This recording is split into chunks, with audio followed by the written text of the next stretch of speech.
Good morning, Enochians, those who will walk with God like Enoch walked until the vanishing point.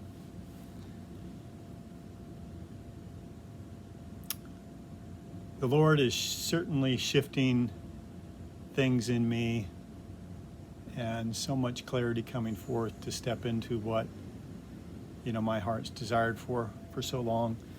And so I just want to continue on that path in regards to Psalm chapter 17, verse 8, where David said, "Keep me as the apple of your eye. Thou shalt hide me under the shadow of your wings." So let's start with the shadow of the eye. What is that? Not the shadow of the eye, the apple of your eye. What does that mean exactly? And so that word apple of the eye, it's literally, in the Hebrew, it means the little man. So it's speaking of when you get up really close to somebody and you have the right light, you can see your reflection in their eye. You can see yourself in their pupil. Just as if somebody's wearing glasses, right, it's really easy and the light's right and you come up to them and you can see your reflection there. But we're talking about seeing yourself in the pupil. So it's being so close to the Lord, to the Father, that He sees Himself in us and we see ourselves in His eye. And so David says, keep me as the apple of your eye. Keep me in this intimacy, so close. Now listen to what he says. Keep me, you keep me. I can't do that. And so there's a little bit of a shift for me, right? Sometimes I'm striving to get there. And David's like, keep me. See, what's he engaging? Faith, right? By grace are you saved through faith, and that not of yourselves is the gift of God. Keep me in this incredibly close place of intimacy. David said in Psalm 116, I believed, therefore I spoke. Actually, he said, I will walk before Yahweh in the land of the living, just as Enoch walked. See, Enoch walked in the eternal paths till he came to the vanishing point, until the Word became flesh. And he was not.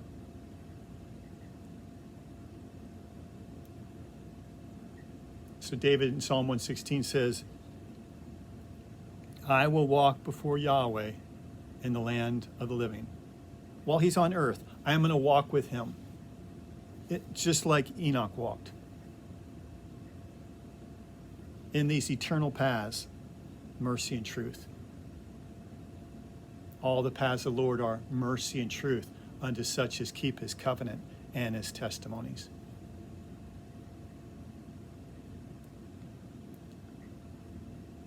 Keep me as the apple of your eye. And he says, thou shalt, the King James says, hide me under the shadow of the wings, but it literally is David saying, thou shalt hide me. How does he keep us as an apple of the eye? Thou shalt hide me under the shadow of your wings. Whoa. Of course, that's the secret place, under the shadow of his wings. What is the secret place? It is the throne of Christ. It is that which is under the seraphim's wings that we see in Isaiah chapter 6, the throne of Christ. These seraphim's wings, or these cherubim's wings, overshadow the ark of the covenant relationship. And what's on that ark? The covering, which is the mercy seat. And what's under it? the testimonies, the truth. There we have mercy and truth meeting. That is the secret place. That is the secret of his face, to come like this. See, Psalm 89 verse 14 says, mercy and truth shall go before your face.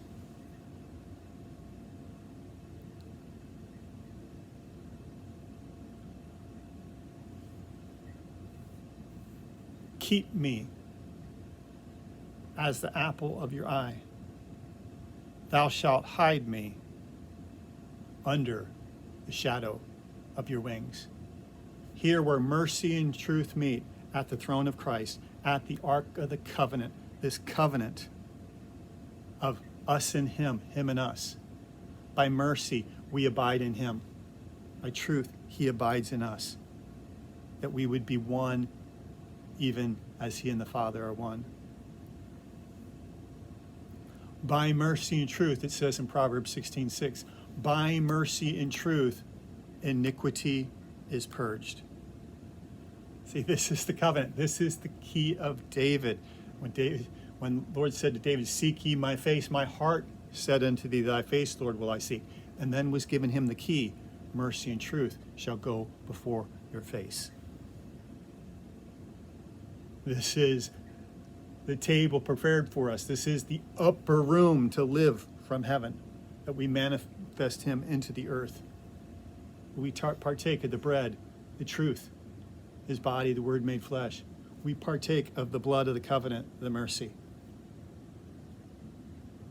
The blood is sprinkling that speaks better things. The Son abides in the house forever. You are worthy to abide in the house. You are the son of his love.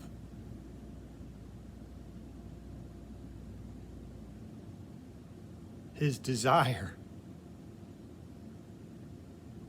is for you. His desire is for intimate relationship with you. More so than we can even understand. His desire for that with us is more than we desire. So he will keep us there if we trust that, right? And we don't get too much into striving. It's just like, thank you, Father. Thank you, Lord.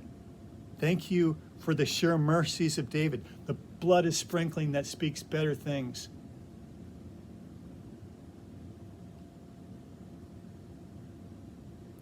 That I'm worthy to abide here in your presence, to walk with you, that you will keep me in this intimacy, that nothing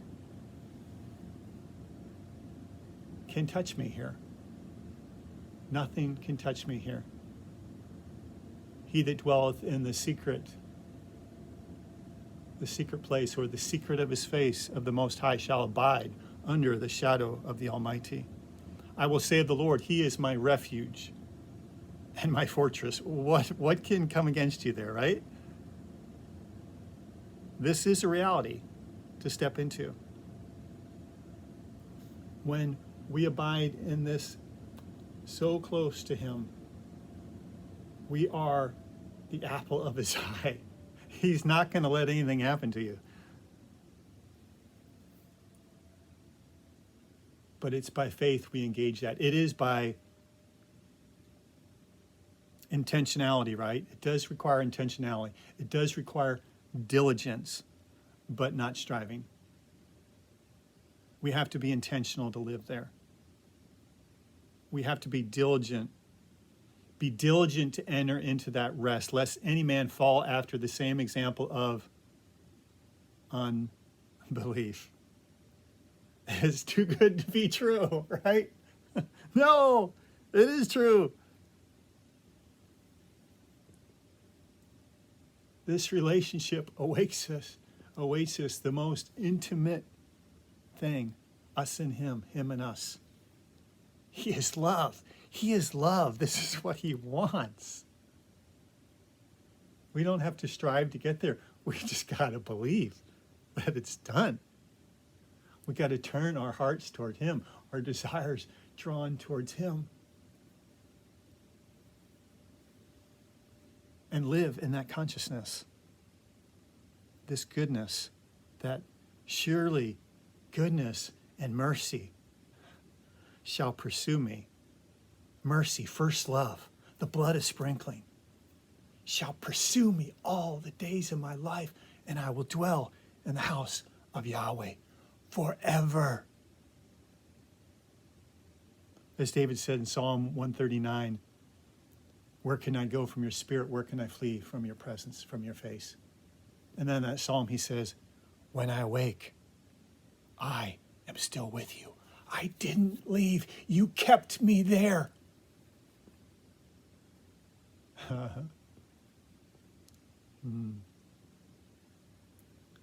Keep me as the apple of your eye. You shall hide me under the shadow of your wings. Where mercy and truth meet. Psalm 85, verse 9b says, that glory may dwell in our land, in our bodies. Mercy and truth have met together. Righteousness and peace have kissed. Mercy and truth meet together, see, at that ark of the covenant. By mercy and truth, iniquity is purged, the self-will. And when the self-will is purged, we enter into union with Christ. He who overcomes the lust of the flesh, the lust of the eyes, how do we do that? Through first love. Knowing his love for us and that we're worthy to stand there with him in his presence. And we are drawn by my beloved, his love for me and mine for his. You are my beloved, and I am his. I am my beloved's, and he is mine. Song of Solomon. Abiding in that place where we don't let the little foxes spoil the vine of abiding, but our heart is resolute. The Lord woke me up one of the first days of my fast and said, I heard a resolute heart. And then I heard the will of oneness, a resolute heart. We have to have a resolute heart. We have to be intentional. We have to set our gaze upon him, but it's not a striving. It's, you will keep me. You will keep me there. That's what you are. You are love. You want me there. You want me there. You know, like, oh, you messed up. Sorry. No, he wants me there. Keep me as the apple of your eye. Thou shalt hide me under the shadow of your wings. I'll close in Psalm 91. He that dwelleth in the secret place, or the secret of his face. Actually, let me go one other place first. Psalm 31, verse 19. How great is your goodness for those that fear you. See, that reverence this place. That's so guarded in our hearts that we're not allowing our hearts to get drawn away by these little things in the world. All these other voices. Oh no, you got to do something. You got to do something. Yeah, believe. Believe in his love. Believe that he is love. That's what's pleasing to him. How great is your goodness, which you've laid up for those that fear you, which you have wrought for those that trust in you. You've wrought it. You've wrought for those that trust in you before the sons of men. You shall hide them in the secret of your presence, or the secret of your face, from the pride of man. That word pride there is a Hebrew word, literally means to like be knotted together. It could be translated conspiracy. It can be translated as like a net that's tied together. And I believe that's what it's speaking of because of Psalm 91, the snare of the fowler that's keeping you from ascending and living from heaven. Thou shalt hide them in the secret of your face from the pride or the snare of man. You shall keep them secretly in a pavilion from the strife of tongues. See, there's mercy and truth. The strife of tongues, what keeps you from that? The truth. No, my mouth's not going to come into agreement with a lie. No. I know who he is. He's love. He's going to keep me here. My mouth's going to come into agreement with that. I believe, David said, I will walk before Yahweh in the land of living. I believed, therefore I spoke. Paul said in 2 Corinthians chapter 4, we also believe, therefore we speak.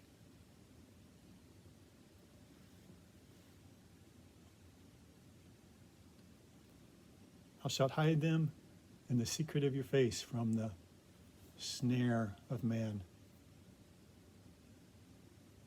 That net,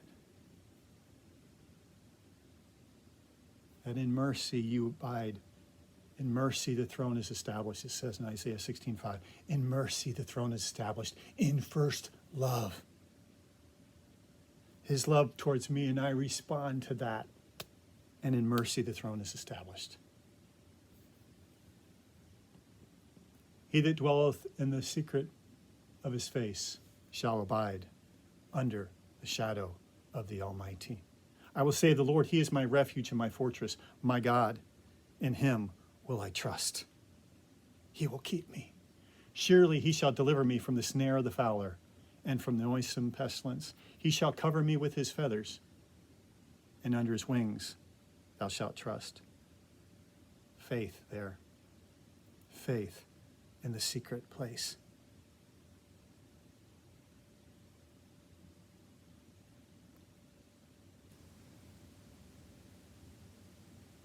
His truth shall be your shield and your buckler. There's the truth in the secret place, mercy and truth meeting. His truth shall be thy shield and thy buckler. Thou shalt not be afraid of the terror by night, nor for the arrow that flieth by day, nor for the pestilence that walketh in darkness, nor for the destruction that wasteth at noonday. When you're this close to him, and he's looking at the pupil of your eye, what's he going to allow to touch you there? That's the most valuable thing to him. That is, you are his jewel. You are his crown. You are his great possession in that place. That's what Christ came to do, to bring us back to that place. He's not going to just, oh no, you'll be fine. No, he's like protective over you. But we have to live there by faith. We have to be intentional. We have to know that we are accepted in his love. We have to know his love for us. That he longs, he desires me. He desires that intimate relationship with me. And his mercies are new every day.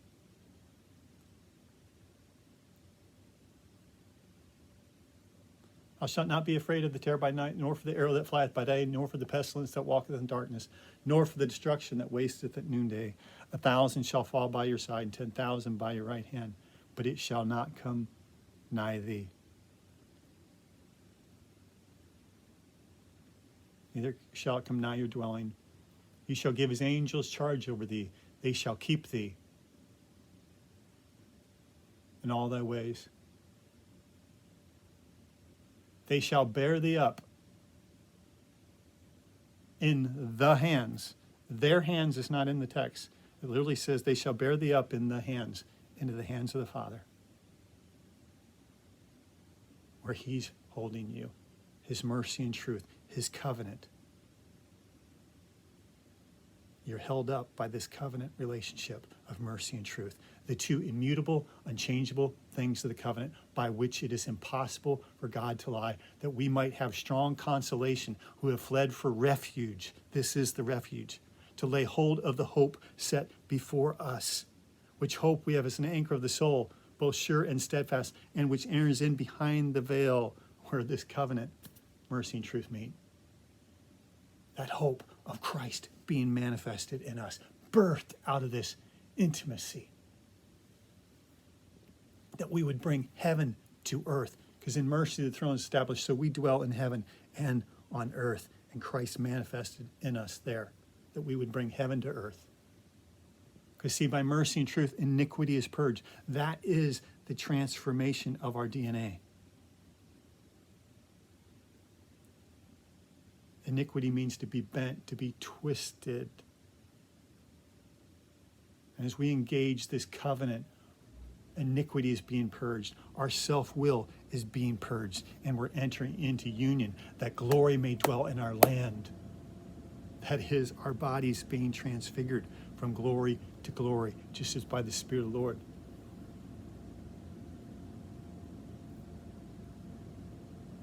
They shall bear thee up in the hands of the Father, lest thou dash thy foot against a stone. Thou shalt tread upon the lion and the adder, the young lion and the dragon shall thou trample under feet. It's all under your feet, right?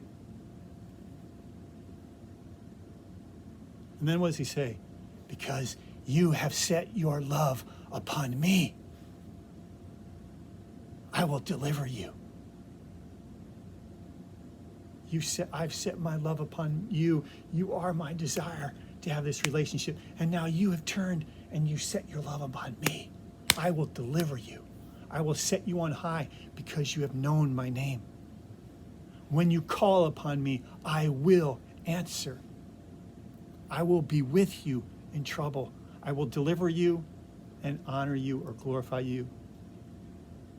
With long life will I satisfy you and show you my salvation. Shalom, shalom, beloved ones.